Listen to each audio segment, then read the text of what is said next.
Well, Dave, it's nice to see you again. It's been a little while. We had some holidays and other things, going through and kicking off the new year. Obviously, both very busy. A lot of sickness too.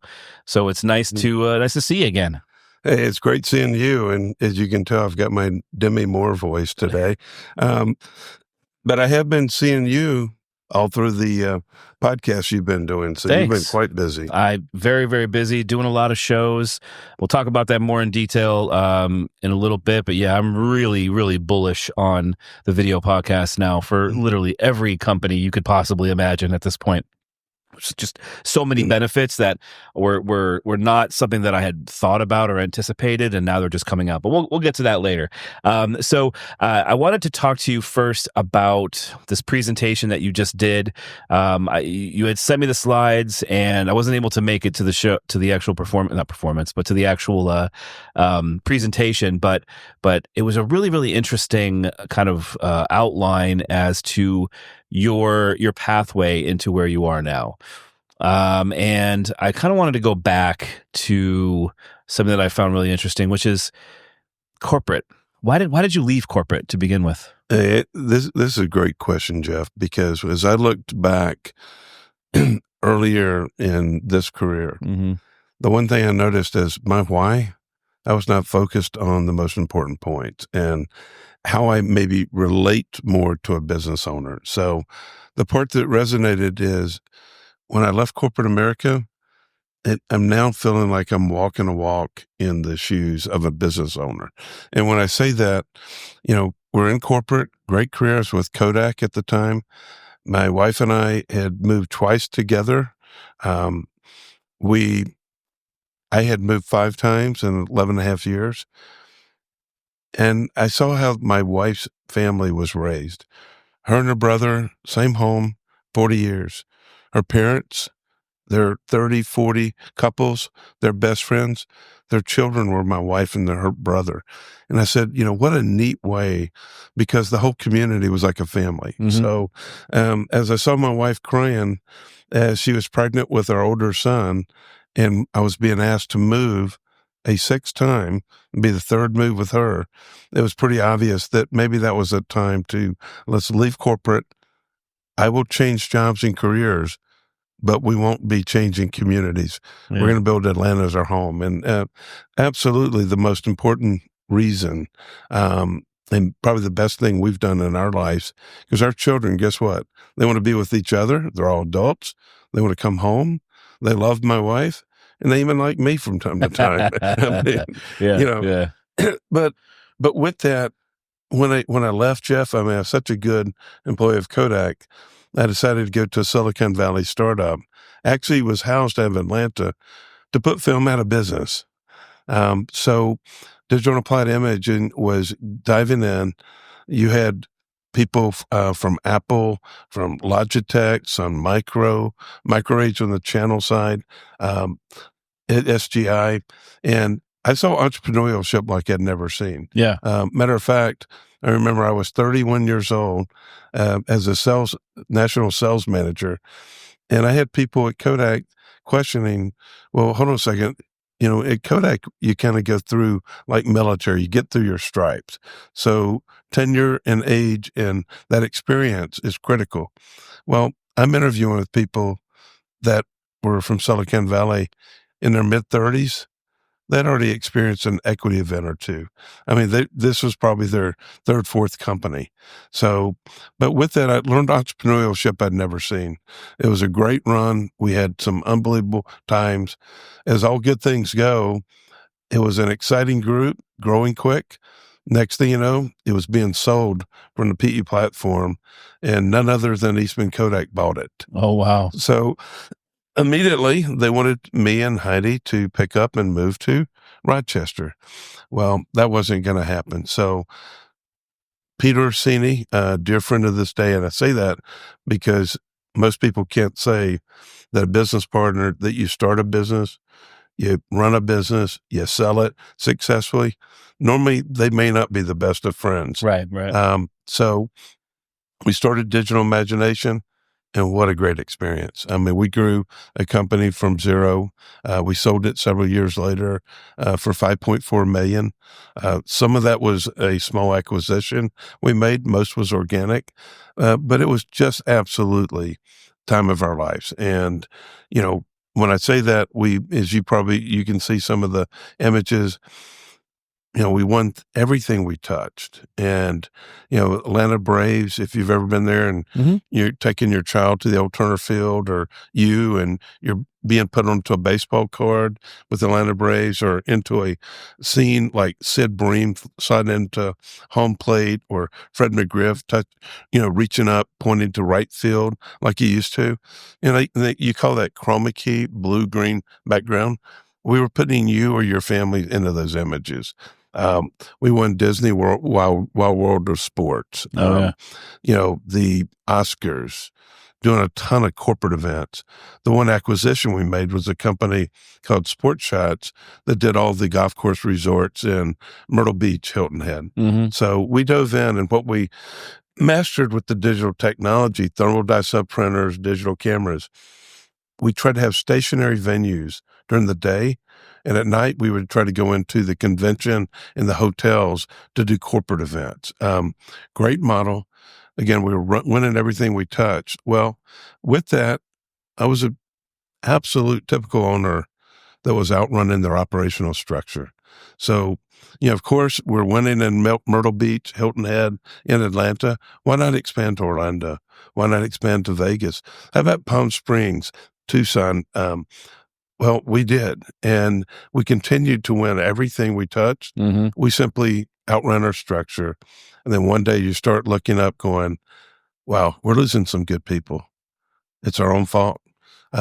We aren't taking care of our clients the way we did originally.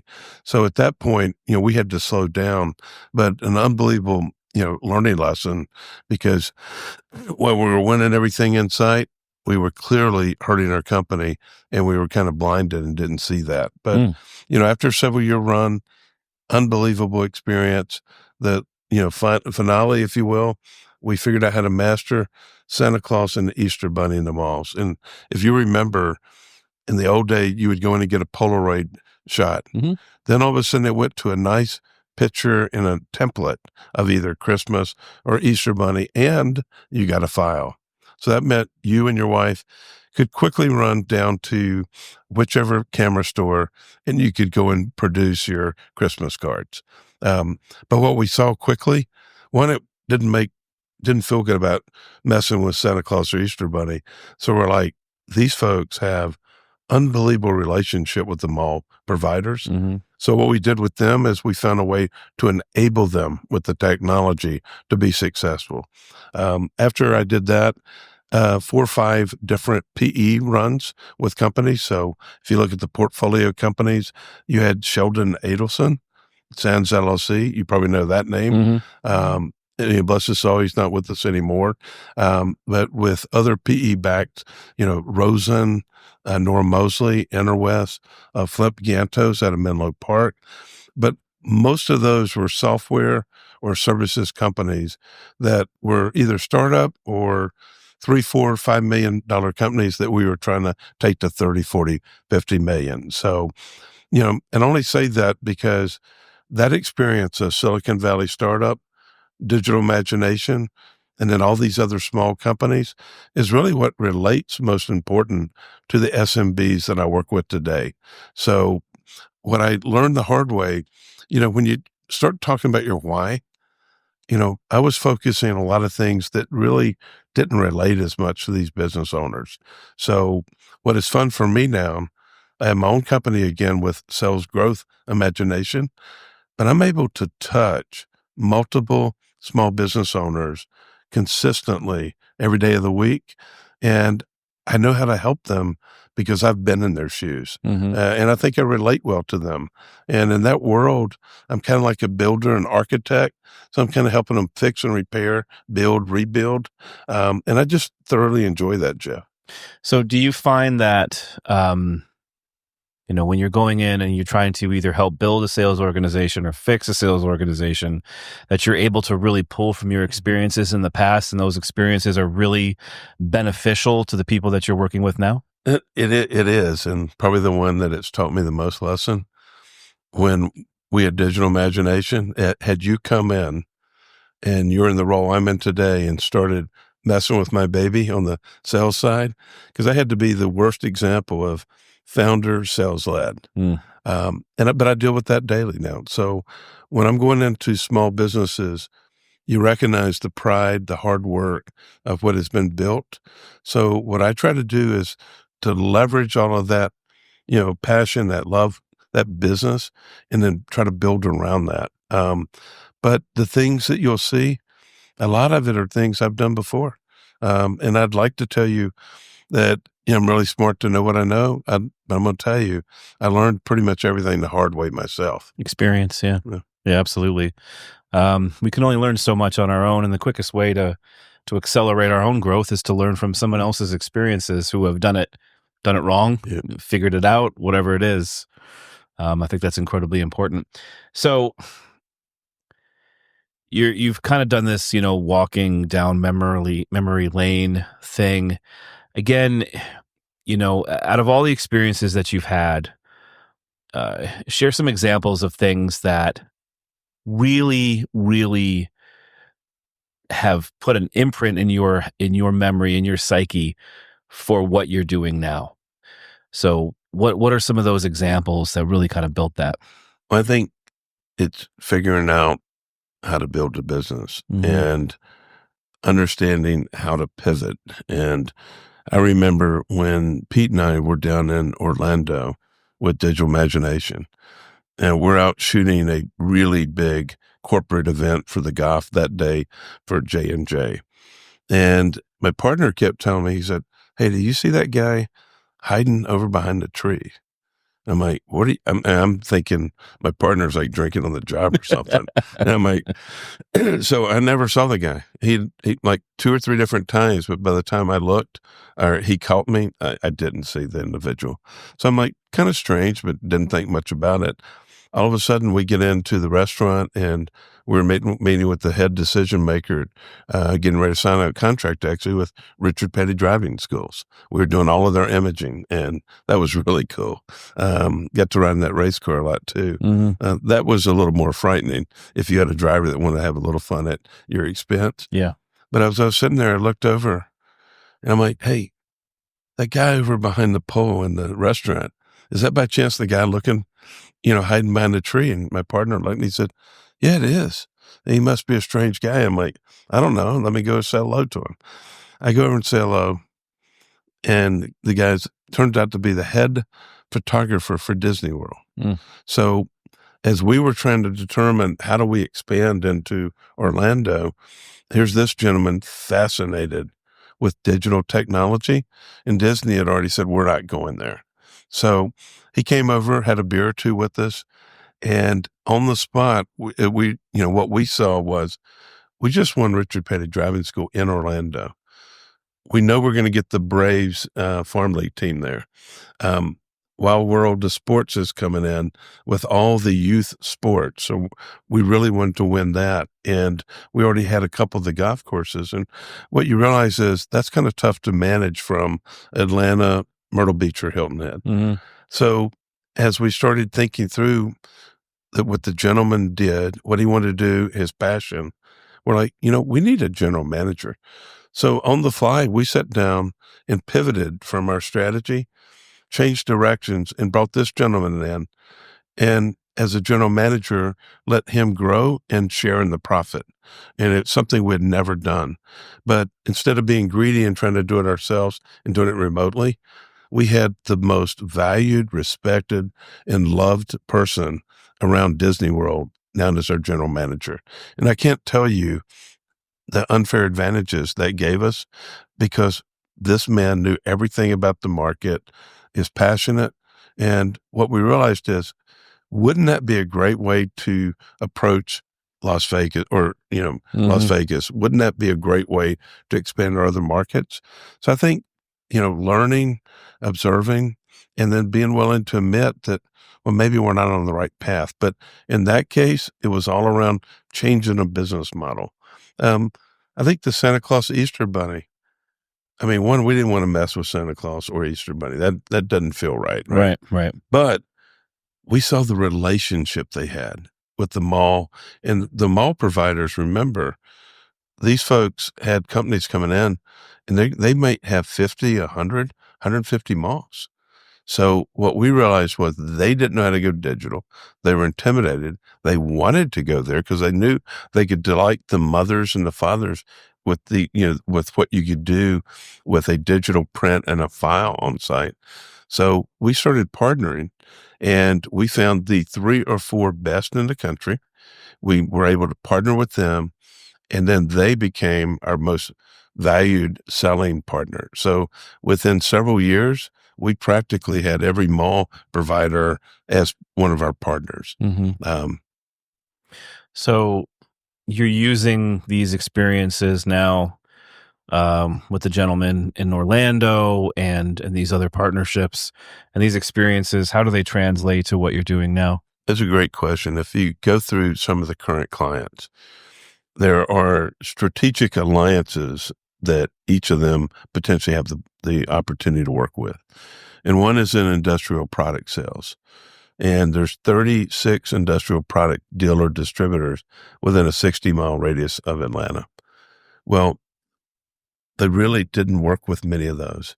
But imagine working with a dealer distributor that's selling a big warehouse products, 6 months, 9 months, a year in advance, and you can establish a relationship and you're the one providing them fuel for those products. Hmm. It's giving them an opportunity to get references in their world in networking. Hmm. So we've been helping that client build those strategic alliances. That would just be one example. Hmm. But what comes naturally, that's a company that wanted to perfect their sales process. It was really broken. And in some cases, you could say it didn't exist. Mm. So what we tried to look at is everything around their competitors, their synergy, what they do well. And we built out the sales process. We got it perfected. We had it where it was fair for the sales professionals, and it achieved and very fair to the company's goals. And that's critical because if that balance isn't there, long term, it's not going to work. Right. So as a result, in leveraging all the years of sales leadership, we've been able to have me hire 3 people now.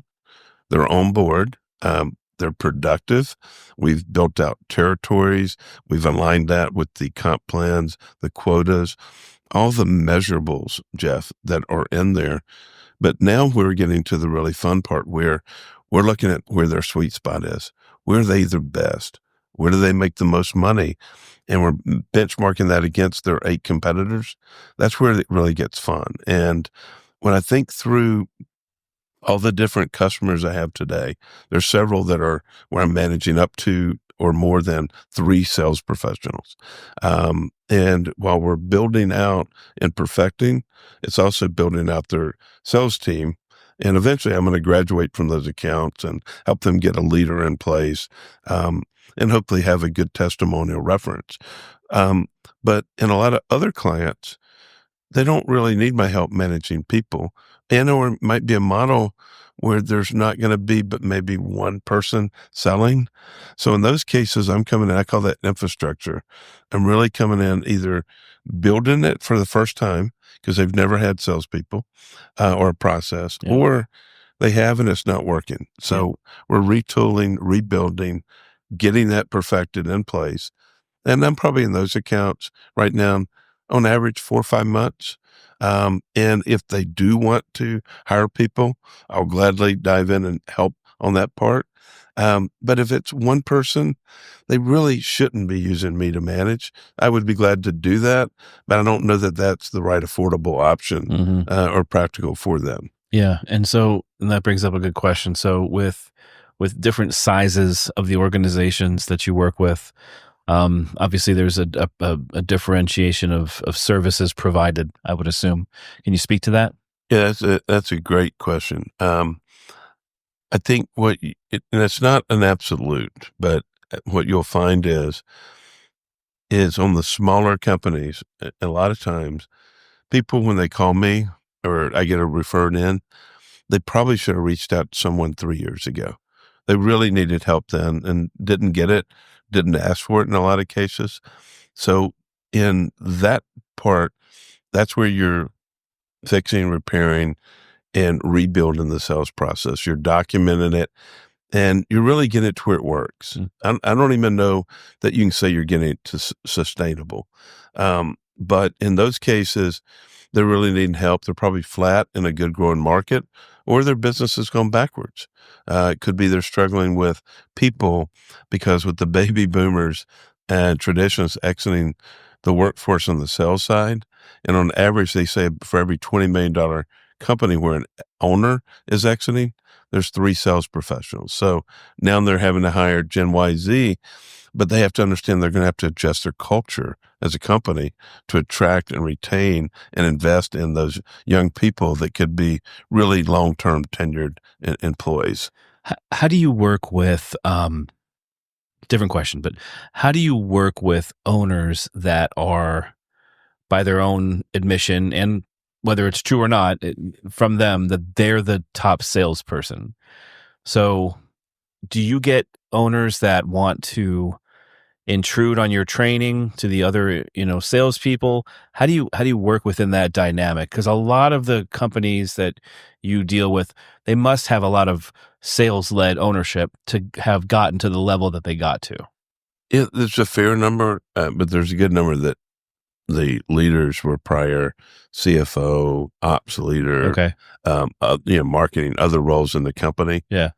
I think with a sales led, and it goes back to what we said earlier in the podcast, I would have been the worst example of sales led owner. I mean, don't mess with my baby. And so I tried to gingerly dance around that going, how do I leverage all the great things they built? Hmm. Because in a lot of cases, what you find, the reason they're calling me in is they've grown the business. So they were 3 million, say 4 or 5 years ago. Now they're 10, 12 million. Well, that owner, sales led, she or he, what's happened is they're trying to run that business the same way they did before. So, obviously they've done a great job in building that business. So what I try to do is leverage all the great things they've done, not just blow it up, take that as the foundation and then start adding the sales structure around that so that methodically you've got the right steps to build that funnel and continue to assure that model is sustainable. Do you do you ever work with business owners that are like, look, Dean, I want to have you come in because I want to sell this company within the next 5 years to a PE business broker, whatever. Do you have to deal with that? And if you do, does that change the way you service the client? It, the way I service the client, possibly not with one caveat. I'm going to probably contradict myself is when you're in that category, if you're bought at the right timing, you're probably 3, 5 years plus out. So on one hand, they could be looking to exit, to sell, could be transition to family, possibly ESOPs, not as many, but there are some. But it might also be a company that's looking to really grow. So you really treat those the same. The most important part to help them, you got to make sure everything's well documented and it's sustainable. And then what you're going to do through a framework, through one of the tools I use from SX, you're building out that strategic roadmap and that strategic sales playbook that will help them make sure every sales step in the funnel and action is repeatable, regardless of the number of people Hmm. that you have today and that you're going to onboard. Right. Um, and then you're making sure those steps are exactly what is producing the revenue growth and the profit growth to meet the company's objectives. And that will not happen, if it's not sustainable. And unfortunately, what I see way too many times, people have the great service, right mousetrap. They start trying to scale and aggressively run. and they're not even sustainable yet. Right. And Right. then they get themselves into trouble. So, that world, Jeff, that's, while I love building and being an architect on some of the smaller ones that aren't working, this is the part where it gets really fun, because in those accounts, I'm coming in not as a consultant. I'm coming in as a partner and the best friend to the CRO and VP of sales, and loyal to the owner to hit all those objectives, because I'm not in there to disrupt what they're doing. I'm in there to help them document it, take everything they're doing well, and assure that we're going to have repeatable and predictable actions and outcomes that's going to help them be successful. And most importantly, I give them credit for it, Mhm. because you've got to make those leaders, they need to have the credit. They're going to be the one running that when I leave that engagement. So those are pretty fun. And I've got a couple of those in process right now, as Yeah. I think you know, and I'm really excited about helping them grow. And in both cases, one is looking to exit. Mhm. The other one, they're just looking to grow. Interesting.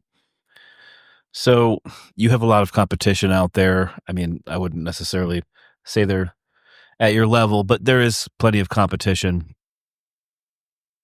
Would you say that it's your experience from the past and all these businesses and all the things that you've been through that really help kind of differentiate you from the rest? Um, I'm very blessed, Jeff, because I had really good corporate experience up front, had a little bit in one part down the path when through dual acquisitions.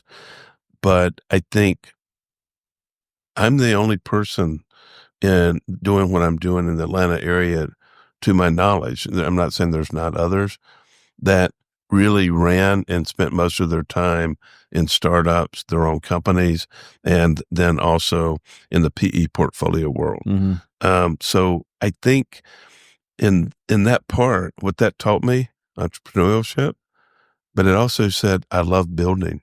Even when the dual acquisitions happened from my own company and then to the PE world that got me into Icon, and then a Japanese manufacturer, Ricoh, acquired Icon. Great companies, but I was still the person picked to build out new groups, startup groups.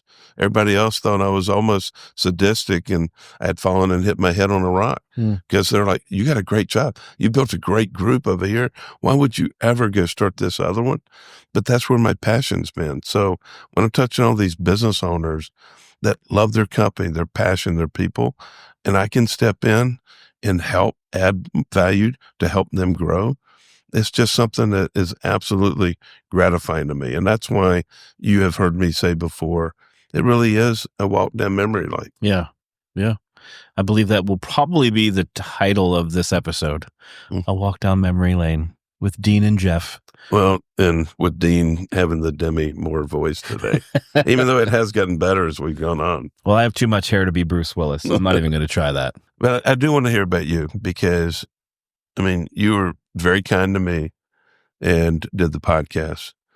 And, I didn't even know how to put the posts out correctly. Yeah. I mean, yeah. what you did for me is you spoon fed me and were able to help put the podcast, but then you also built the narratives, you had the words, and you gave me some suggestions to start from of how to really use it. Yeah. And then one day we started looking at the analytics and the results. And while I'm like, hey, this is kind of cool, and I'm getting a lot of good comments back, what I realized is I had people in my national network touching and reaching out that nothing else had really resonated. They're like, hey, what you're doing is really cool. But what was really cool is what you did. Mm. You enabled me to do that. And when I started looking at all the number of responses, hits, and the amount of time people viewed it, I was blown away. So Yeah. I'm just curious what got you to, one, the passion of what you have, but how have you learned all of the tools to help me and many others, as Yeah. I'm seeing regularly Yeah. out in the on LinkedIn right now? Yeah. How did you learn all that? Yeah. So I was a musician my entire life, played drums. Music was my entire life until I decided to settle down, get married, and have kids. And so I was looking for another outlet for creativity, and marketing just, came in there. So, I started off with website design and development, learned how to code from scratch, HTML, PHP, all that, and then learned about WordPress afterwards. I'm like, great, but I'm glad I still learned how to code. And then I learned SEO, which is search engine optimization, obviously getting your website to the top of Google and all of that. Turned into Facebook ads, it turned into Instagram ads and all that. But there was just one thing that I really felt that was missing, and that was video. Now, I'm not a videographer, I'm a marketer. And that's what I say. I say I'm a marketer first, a videographer second. And what that means is that I'm not your traditional video guy, okay? I use video for marketing and for strategic purposes, right? And I saw people like Joe Rogan and Stephen Bartlett with the Diary of CEO and some others out there, Think Media Podcast, whatever, all these different guys that were doing these really, really nice video podcasts that were like interview style, right? But I didn't see that in the local market. I really didn't. And so I decided, to try to bring that type of service line to my own clients. And so started about a year and a half ago, doing some video and failing and starting again and failing and starting again, until, I was able to create kind of what I have now, which I feel like it's a good workflow. It's a good standard operating procedure of how I do it. And then again, it's really about all of the ancillary benefits of doing something like this, right? So when you build a podcast, specifically video-driven podcast, you're able to really build trust and authority quickly. You're able to stand out in any market, period. Any market. It doesn't matter which market. And you're also able to build a lot of content around that, right? So, and these are some of the obvious ones. So, a 45-minute, 50-minute video podcast will produce 10 to 20 different short form pieces of content. 30 seconds to 90 seconds roughly, right? Put those on YouTube and Facebook and Instagram and TikTok, X, LinkedIn, of course, for B2B. And that's all great. And it really is. And it's another way of doing what we do. We then take that show, we take the transcripts, we create a blog post based off of that. So you're looking at all these different pieces of content to really take content marketing to a whole other level where it's one thing. You and I could sit down and have a conversation and build that much content. It's great, right? But some of the other benefits that as an SEO didn't realize was that this gives us a huge opportunity to build search numbers in YouTube. So YouTube is kind of the largest search engine now.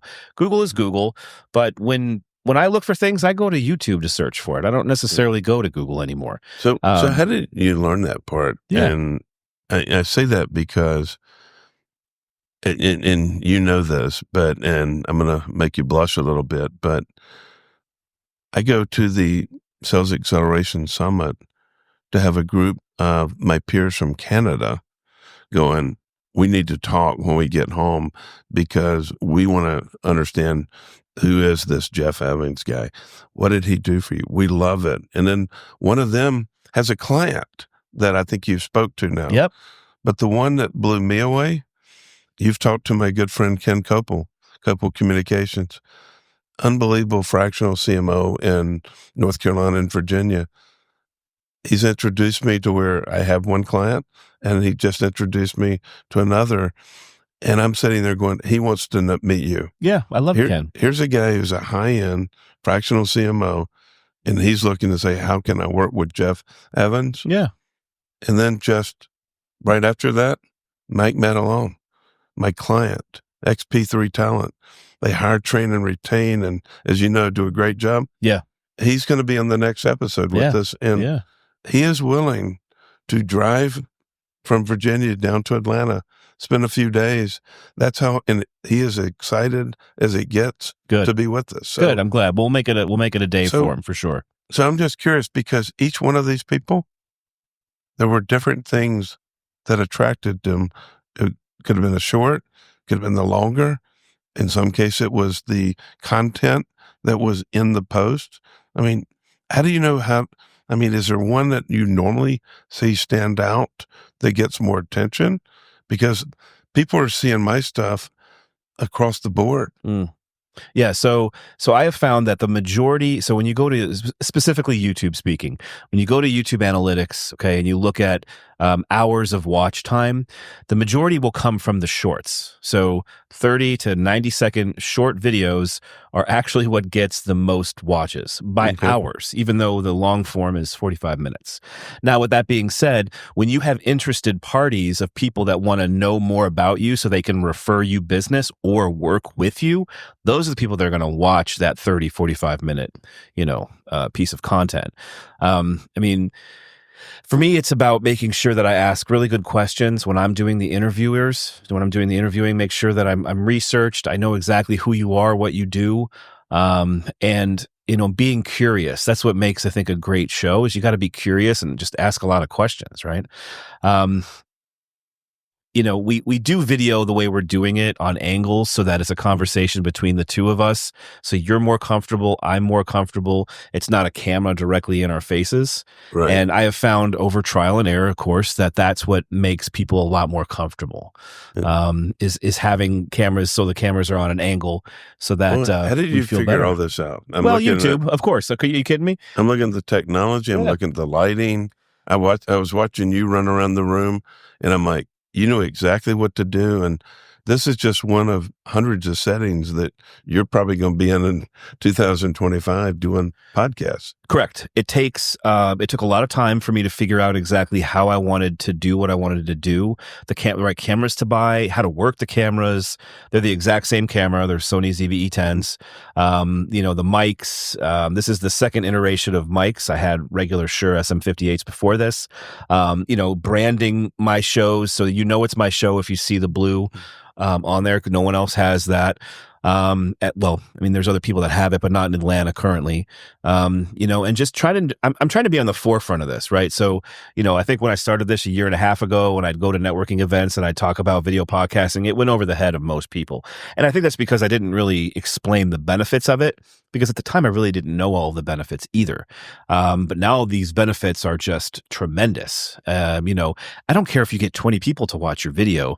That's 20 people that watched your video. I mean, when you go to a networking event, you have 45 seconds to talk in front of anywhere from 10 people, maybe 30. And how many of them are actually paying attention to you? Maybe none, maybe two. I mean, let's be honest, right? Everybody's waiting their turn to say their 45 seconds. So when you have something that's on YouTube and it stays there, the value is just tremendous and it doesn't go away.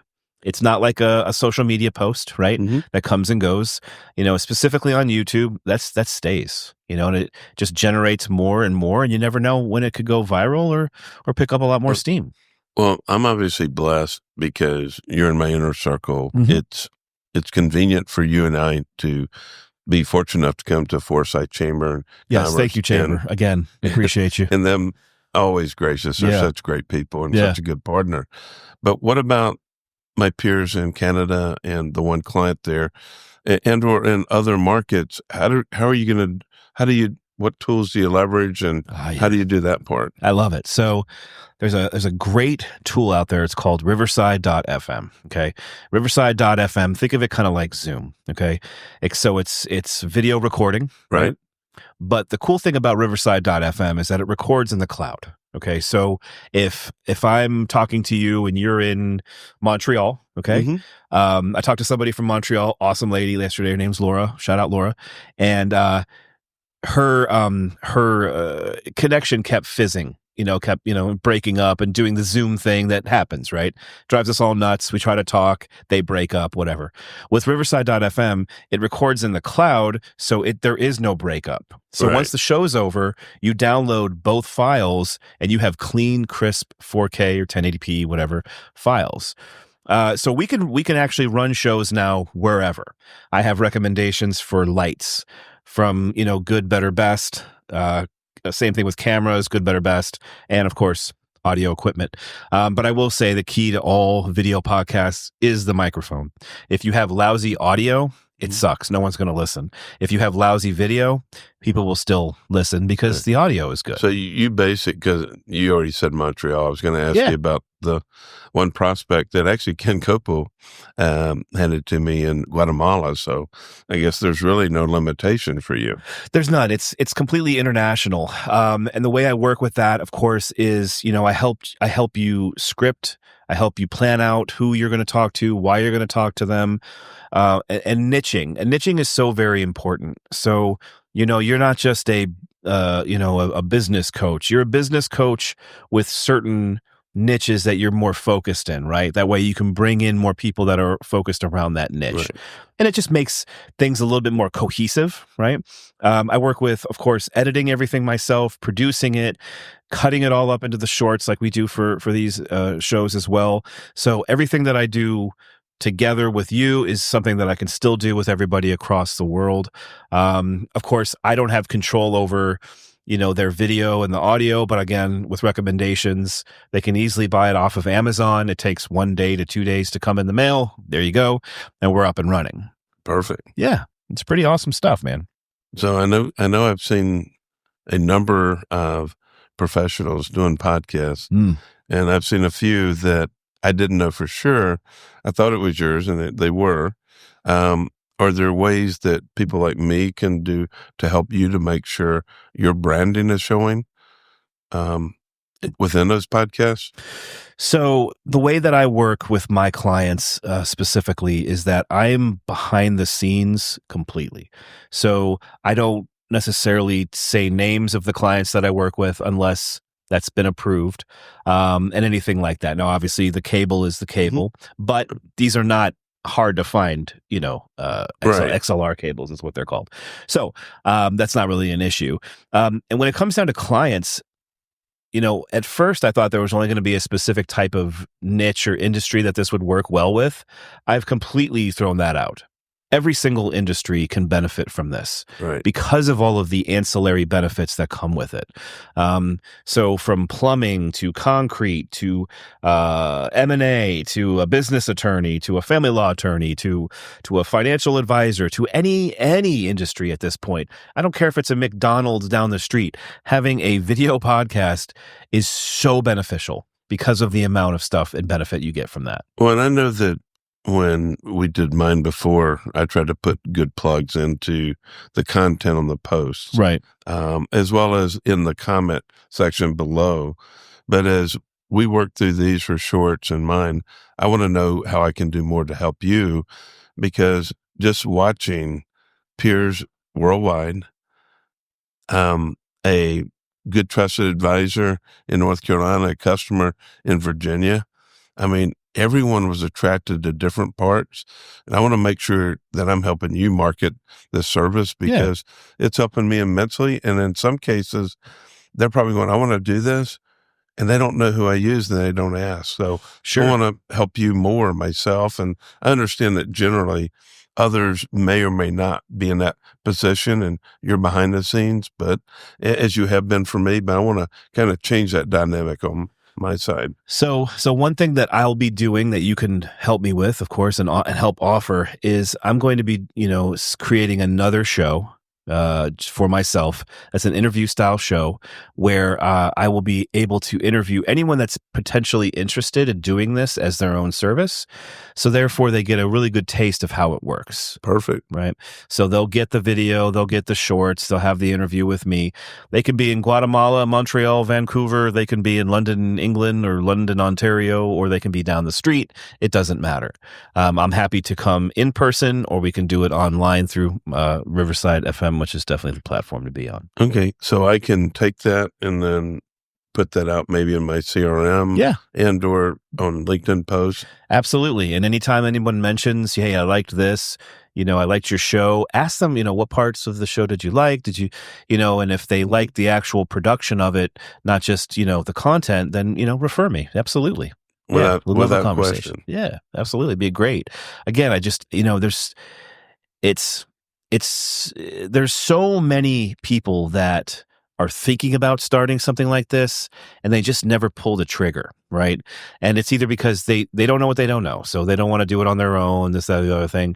So why not hire somebody that can come in, produce, edit, script, film it for you, as well as get all of that social media content done too? Well, the other part is I know that how you and I have built this series is quite different than some of the structure you've done for some of the other professionals across Metro Atlanta. Correct. So I think that part is awesome because it makes it easy and tailored to each individual, because otherwise you have to go commit into, say, a live show or other venues, and that's a lot of work. And you've made this. It's unnecessary work, Yeah. if you ask me. And hot take, whatever. I don't believe in live shows for local businesses. I think that's why. I mean, why? I know why with me, you can edit all the dumb things I've done and take them out. God's honest truth. We have not edited anything that you have said at all. There'll be a cut in this one just from a transitioning purpose. That's it. That's pretty good. I have clients where, we usually meet in one of their office rooms. So we set up there. And then now lately we've been traveling to different locations. We just did Crooked Culture Brewing at the City Center. I was there the other day filming, which was great because I got to drink beer and film at the same time. Gotta love it. Oh yeah, it was fantastic. And you didn't invite me. Thanks a lot. Sorry. That was a paid gig. And then there's others where, I'm filming, 1 to 2 times a week roughly at this point for a client so that we can build up a database, of shows ready to go. And we've got about 3.5 months worth of shows already that we've done. And, there'll be a month or so where we don't film any. And that's okay because we've already built up that stable to go. So everything is based and catered around your comfort level, what you're really looking for, and what your clients or customers want, So for me, for instance, I want to use a plumber as an example. A plumber with a video show? Yeah, absolutely. Why? Because SEO is so important to a plumber because it's an emergency-based business, right? So if you have a leak, what are you going to do? You're going to go to Google and type in, emergency plumber, Dawsonville, emergency plumber coming, whatever, right? And if you have a video show, this gives Google more inclination to rank you higher based on, first of all, you get backlinks for podcasts. Number 2, it's trust and authority. It's a huge part of Google's algorithm is trust and authority. And so when we're able to build podcasts based on, just your knowledge of plumbing, turn that into a blog post, there's backlinks, everything that's SEO related is there. And that's why I'm so bullish on this for everybody, especially if you're an emergency-based home service company, that you might be like, why would I ever do a video show that makes no sense? Actually, it makes a ton of sense. And again, I want to be on the forefront of it because I know that sooner or later, everyone's going to kind of catch on and it's going to become more of a thing. Or maybe it's not. It's not cheap to have all of this gear and to port it around and do everything else that I do. So, as it's kind of my unfair advantage currently. Well, what's cool for you is that it allows you to live in both the B2C and the B2B world. Correct. Which a lot of us don't necessarily fit both spectrums very naturally. That's true. And I do. I do because I love the home service industry. I have a huge heart for them. I really want to help these local business owners that work within the trades. I absolutely love those people. But then I also love working on the B2B side, the more corporate structure side. It's a little bit more, faster pace and a little bit, hardcore, if you will. There's a little bit more demanding on the B2B side. But I do love both, no doubt about it. I just didn't think that this really this would focus. I'm sorry. I didn't really think that this would work out so well on the home improvement B2C side. I was wrong. It's so beneficial. And I got a new blog post coming out tomorrow. That will be also my new LinkedIn newsletter that I'll be putting out. And it'll be in my own podcast as well, where I'm really going to kind of talk more about this in depth and to kind of how this kind of works and why it works. So people will be able to catch that on my website.